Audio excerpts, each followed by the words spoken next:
lot of his support that you've seen for Obama, that we've seen historically for really nasty people. I see that for Trump. That's number one. That even wouldn't be so troubling, because I don't think most Trump supporters are like this, but even that wouldn't be so troubling if Trump weren't willing to use those supporters to back him when he caters to the worst people on the planet. I'm talking about people like Vladimir Putin. And if you call him brilliant, then all of a sudden Vladimir Putin is a good guy.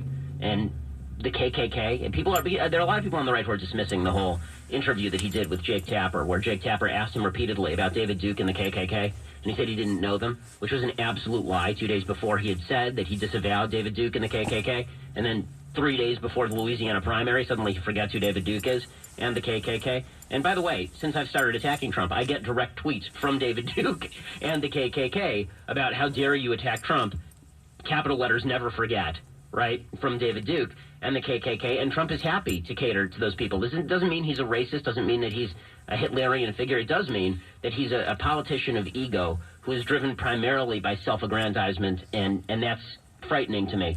And the third, and this to me is sort of a take on the other two, and this is the one that really decides the issue for me, is he's doing all of this in the name of conservatism. He's taking the movement that I've spent my entire life fighting for, and he is making it into a caricature of itself. The left has said that conservatism is racist, sexist, bigoted, homophobic, evil, nasty, dictatorial, authoritarian, and Trump makes that argument so easy for them. I mean, how do you defend against the argument that conservatism is racist when the person who is going to lead your party into this nomination and beyond, when that person who's now the face of conservatism in America, who says he's a conservative, is an anti-free trade guy who refuses to condemn the KKK, who shifted on Planned Parenthood every 5 minutes, who decided 30 seconds ago at the age of 69 that partial birth abortion might be a bad idea, but he won't call it murder.